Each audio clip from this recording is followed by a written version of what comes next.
Olá, hoje vamos falar de saúde da mulher. Existem muitas informações nas redes sociais, nos meios de comunicação sobre a menopausa. Será que a vida da mulher precisa ficar mais difícil ainda depois que entra a menopausa por causa de riscos, por causa de divulgações aí que às vezes podem gerar algum certo temor?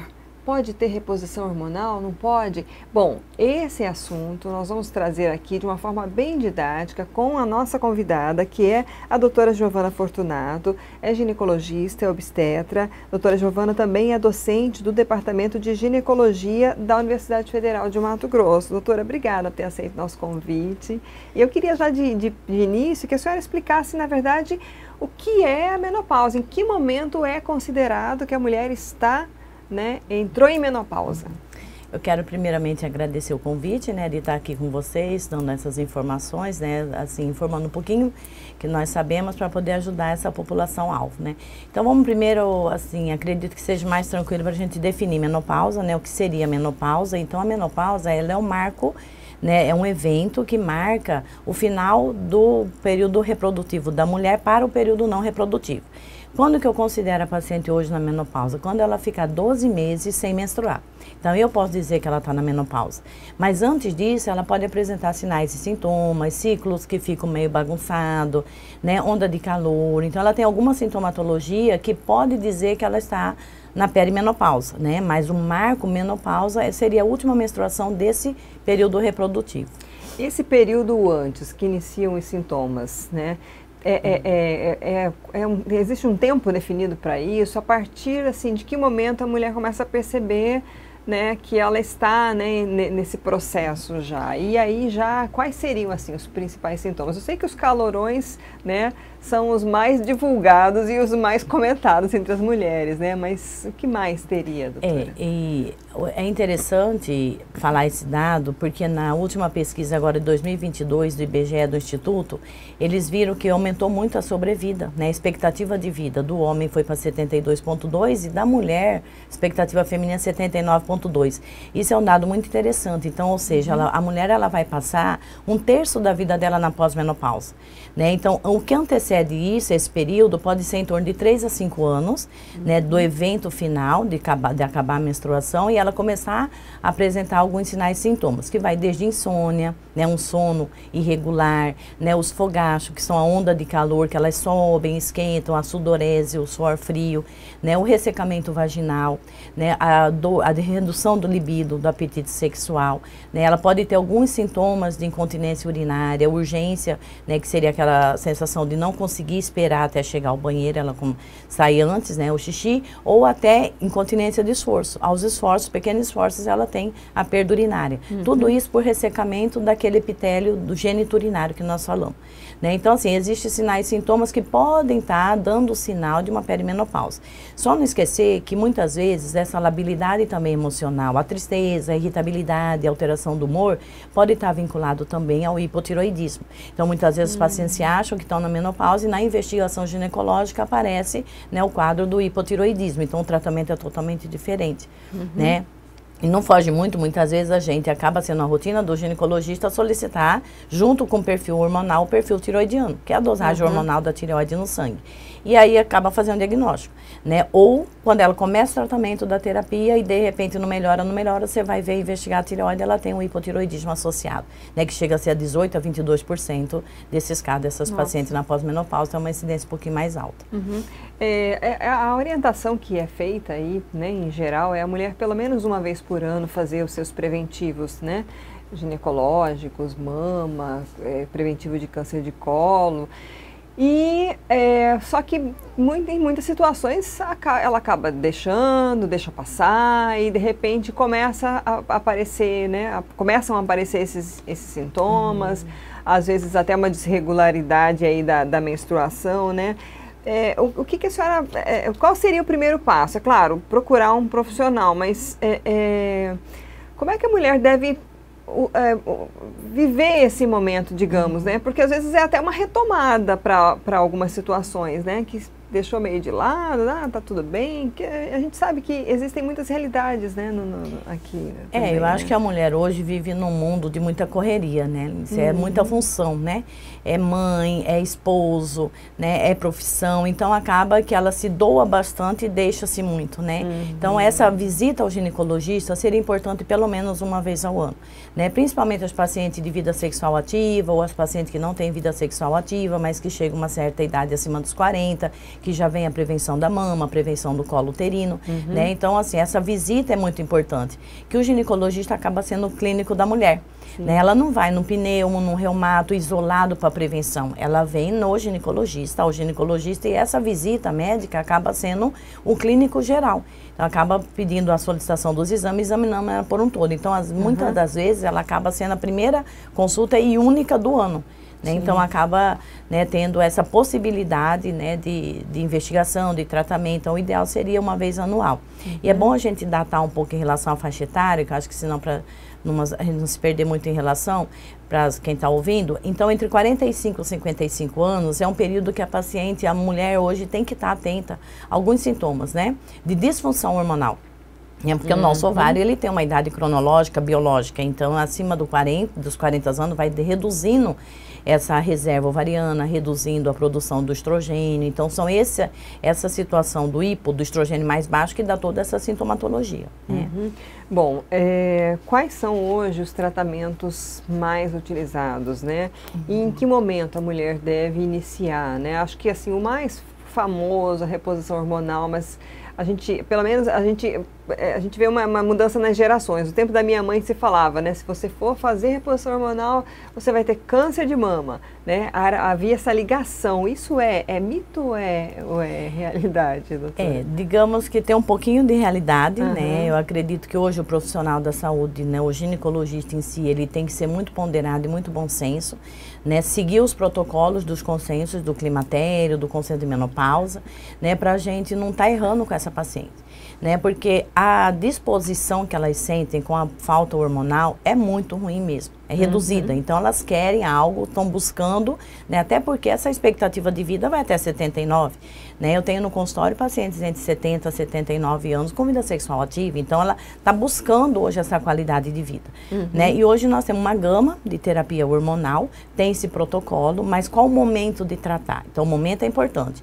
é na janela de oportunidade. O que é a janela de oportunidade? É quando a paciente começa a ter a sintomatologia e ela está entre os 10 anos da menopausa. Então, tratar a paciente após 10 anos, né, se ela menstruou a última vez aos 50 e ela vem ao consultório aos 65 querendo tratamento hormonal, já não teria uma indicação. Teria uma indicação da sintomatologia alfa. Vamos supor, ressecamento vaginal, nós vamos tratar pontual. Né? Massa óssea, tratar pontual. Né? Agora, a janela de oportunidade é importante, né? Porque o hormônio também ajuda na metabolização, na disposição, né, na parte sexual, na parte de massa óssea. Nós sabemos hoje a importância do tratamento hormonal, mas vai ter que individualizar.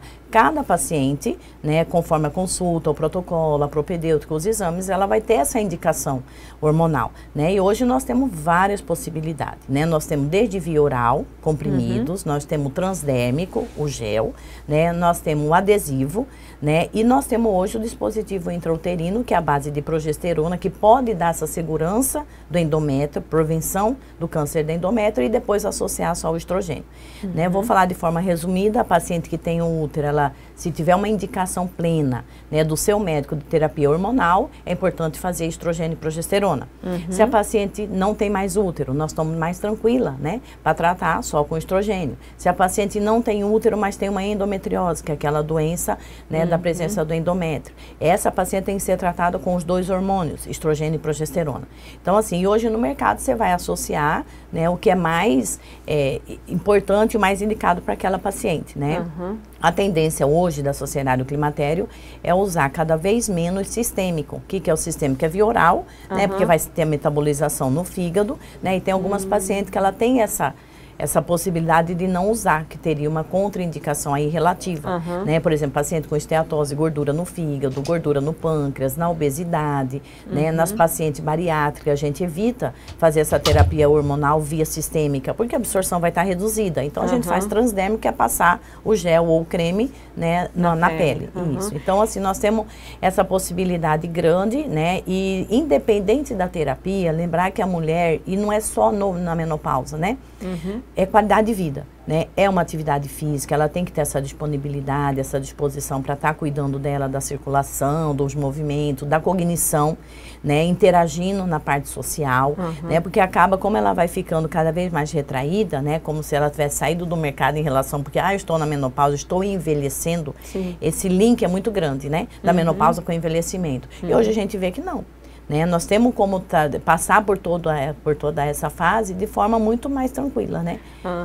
Até justamente assim, talvez uma das dúvidas que a mulher tem, fazer a reposição hormonal engorda? Ou esse engordar também tem a ver com a redução dos hormônios, com uma redução de atividades, essa introspecção aí, né, que nem todas, a gente vê mulheres com 50, 60 anos superativas mostrando, até iniciando uma vida nova de atividade física, mas assim, existe essa relação? E qual seria a atividade ideal para esse momento? Eu falo assim para minhas pacientes, né? Porque a primeira coisa que elas perguntam, tanto as pacientes de anticoncepção quanto vou engordar, Giovana, eu vou engordar. Não, então assim, a gente sabe, né, que claro, após 40 anos, a redução hormonal diminui um pouco o metabolismo, mas você tem meios para tentar aumentar esse metabolismo, né? E o sedentarismo, pra gente, pra mulher, é muito ruim, né? Primeiro, não remodela a massa óssea, né? Não deixa a gente ganhar mais massa, né? Que a gente vai reduzindo o ganho de massa muscular, né? Após os 50, mas se você está interagindo, você tem atividade física, você consegue, né? Não deixar perder tanto, né? Então, assim, essa possibilidade do ganho de peso existe, que dependendo da medicação que você vai utilizar, a paciente pode ter mais retenção. Então, não é que ela vai ganhar gordura ou massa, ela vai ganhar mais peso pela retenção hídrica, de líquido, e a hora que ela vai para a balança é um peso só. Né? Então, ela pode ter essa retenção sim, dependendo do que você vai usar. E hoje nós temos no mercado algumas progesteronas que elas são usadas na terapia hormonal e que elas têm menor retenção hídrica. Né? Então, ela tem um efeito antimineralocorticoide que nós falamos, que não deixa reter esse líquido. Então, nós temos hoje muita possibilidade de tratamento e deixando essa paciente mais enxutinha, que é o que ela quer. Se ela iniciar e ela ganhar peso, ela não vai aderir. Né? E a gente sabe que é importante, quando bem indicada a terapia hormonal, ela é importante sim, né? E acompanhar, não esquecer esse segmento é de suma importância, acompanhar anualmente, né? Porque nós temos que fazer a prevenção, a mama tem que estar vigilante, a parte uterina tem que estar vigilante, né? E prevenção de outras patologias, né? Patologia intestinal, né? Nós sabemos que tem o câncer de intestino, então tá sempre avaliando a parte, né, com endoscopia. Então, é uma coisa assim que a gente tem que segui-la, né, de forma bem rigorosa. Eu falo assim, é um segmento rigoroso do climatério. Né? Não é uma paciente que você prescreve e depois você pede para voltar daqui a 2 anos. Né? Não tem como ficar com terapia hormonal e um retorno muito longo. Sim. E com a menopausa, há um aumento do risco de doenças cardíacas, de problemas de osteoporose, né? Em que situações isso pode acontecer?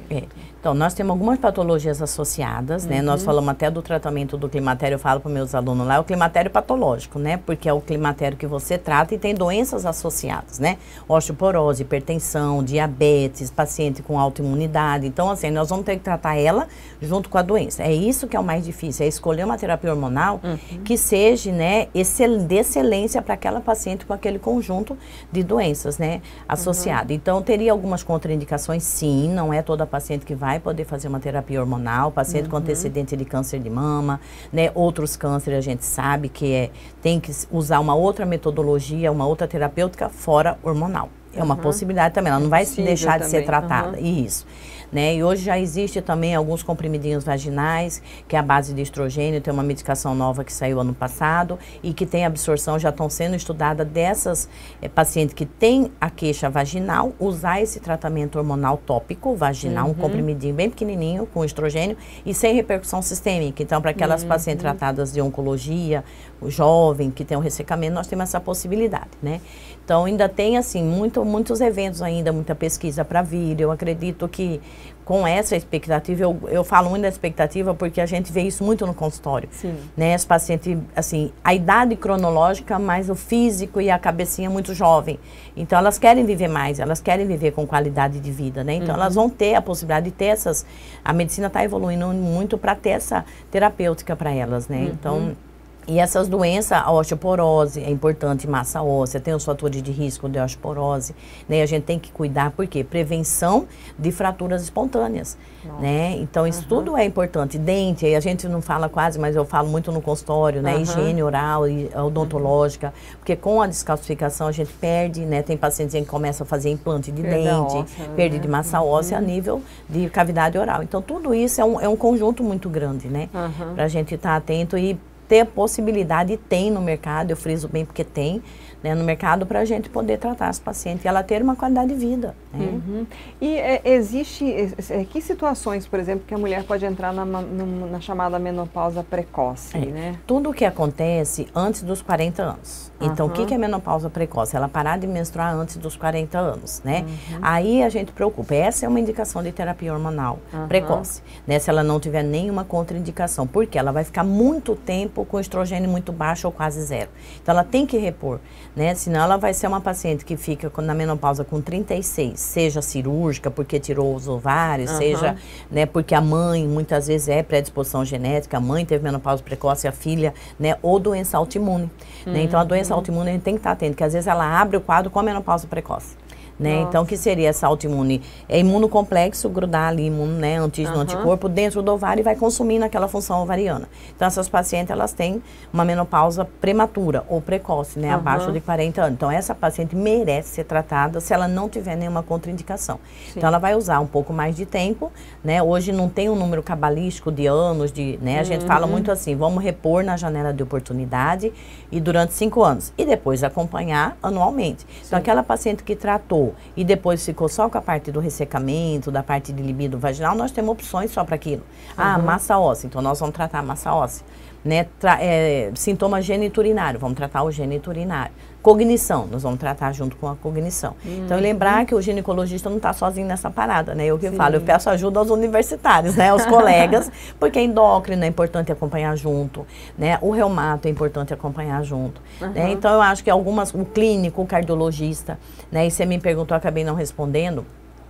Quanto mais precoce o tratamento indicado na menopausa, mais benefício ela vai ter. Quanto mais longe da menopausa, mais risco ela vai ter dos fenômenos cardiovasculares.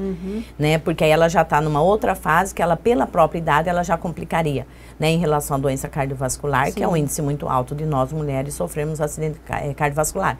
E se tiver a indicação muito tardia, ela não vai ter essa prevenção. Então ela vai poder ter até uma predisposição a ter essa doença cardiovascular, que isso aí já tem nas pesquisas, né? Né?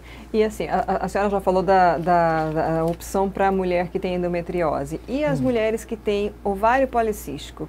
Que a gente ouve até, inclusive, muitas situações de mulheres muito jovens, né?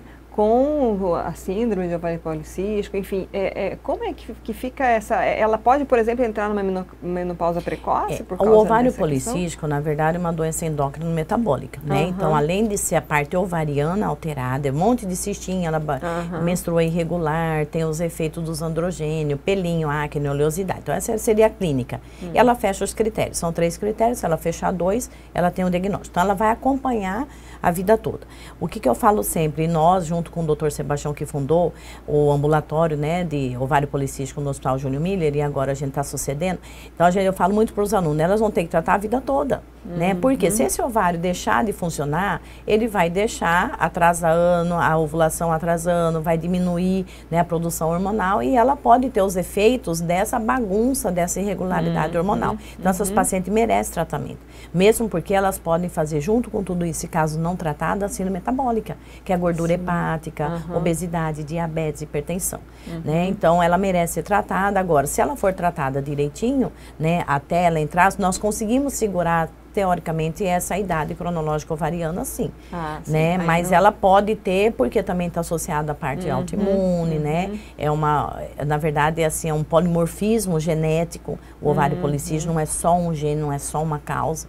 Né? Então, a gente acaba que tem que ter essa preocupação sim, principalmente por causa dessa irregularidade. Porque se ela faz ciclo muito longo, ela deixa de produzir o estrogênio muito baixinho, né? E ela faz o androgênio muito alto, que acaba inibindo o eixo dependendo da quantidade. Então é todo um feedback hormonal aí, né? Um pool hormonal muito grande, diferente do normal, né? Bom, gente, eu acho que assim, tem muitas questões ainda que daria pra gente, né, de repente puxar aí, mas eu acho que o que a senhora traria aí pra gente encerrar de orientações para a mulher ter uma vida saudável, né? Claro, antes da menopausa, alimentação, atividade física, mas assim, especialmente, né, pós-menopausa, né, que tipos de prevenções também podem ser feitas, né, para que haja uma qualidade de vida. A gente quer viver até os, sim, no mínimo até os 80, né, nem 79. Eu falo sempre assim, né, porque eu falo, minha filha é estudando medicina e ela fala assim, mãe, acho que você já está na menopausa. Eu falei, não, mamãe está na menopausa sim.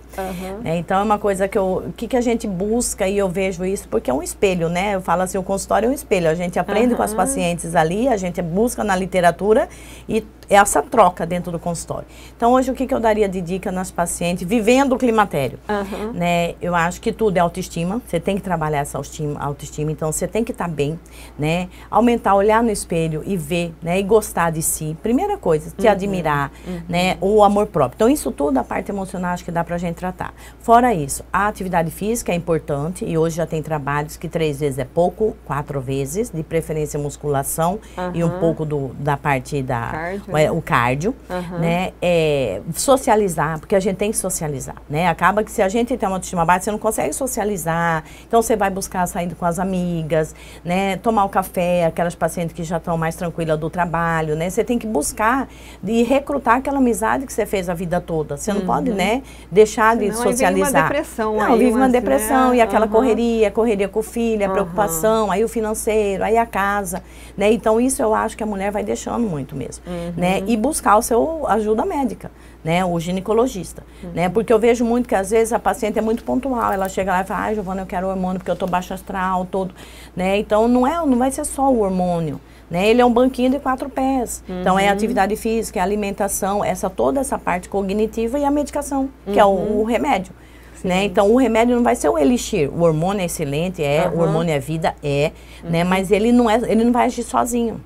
Então, tem que trabalhar tudo isso no contexto. Eu acho que essa é só uma dica. E uma coisa muito importante que a gente muitas vezes não fala nessa correria também é o sono. Então, tem que fazer higiene do sono, é importantíssimo. Você dormir bem. Porque aí no outro dia você está restaurado, é um sono reparador, você está mais disposta. Então, tudo isso, né, gira essa parte. Eu acho que a qualidade de vida, assim, resumindo as dicas, é isso mesmo. É olhar no espelho, se gostar, se amar, e tratar, né? Se amar e falar, nossa, eu me amo, né? Eu acho que isso é o mais importante. Se eu tento trabalhar, né, nas pacientes, às vezes vem paciente tão linda lá e você fala, e tão baixa astral, eu falo, mas é tão linda, né? Mas não adianta a pessoa falar, ela tem que se olhar e falar. Então, eu falo, a gente tem que se amar do jeito que a gente é, né? E assim, o envoltório, você valorizar a sua família, né, conviver com pessoas que você ama, eu acho que isso faz parte da vida, e é isso que nós vamos levar na vida. O hormônio vai ser a pitadinha aí, né? Mas que vai ajudar muito também. O tempero, né?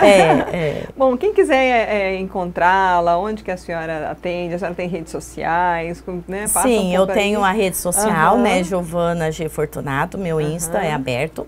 Aí eu sou professora da Federal, né, há 22 anos, do Departamento de Ginecologia e Obstetrícia. Tenho um consultório privado, que é na Clínica Elado, é um instituto de endometriose, né? E assim, e o restante eu sou mamãe de uma mocinha que mora fora e faz a medicina. Ai, que mas tá tudo certo. Tá joia, muito obrigada novamente. Acho que a gente conseguiu, assim, extrair o máximo, né? E espero que a gente possa ter ajudado aí muita gente que estava cheia de dúvidas, né? Obrigada novamente, e está sempre aberto aqui quando a senhora quiser para outros temas. Olha, eu agradeço muito o convite, né, de estar aqui participando com você já pela 2ª vez, né? Eu acho que é um tema que é holofote mesmo, né, para nós mulheres. Aí nós estamos buscando cada vez mais. Eu acho isso muito bonito dentro do meu consultório, na rede pública, né? Então eu falo assim, a mulher hoje né, conquistou um espaço dela mesmo, né? Marcou o território mesmo. E acho que isso é o mais importante, né? Estou aqui à disposição, que precisar, o tema que eu não souber, a gente vai para os universitários, né? Tá joia, mas estou à disposição, obrigada, sim. Bom, nós conversamos com a doutora Giovana Fortunato, ginecologista e obstetra e também docente do Departamento de Ginecologia da UFMT. Essa entrevista fica disponível no nosso canal do YouTube, no site RD News. Curta e compartilhe para todas as mulheres que você conhece, mesmo as que são jovens. A gente precisa se informar e se preparar desde já, porque nós temos que chegar até 79, alguma coisa, né? 80 anos no mínimo, né, gente? Vamos viver, né? Obrigada pela audiência, até a próxima.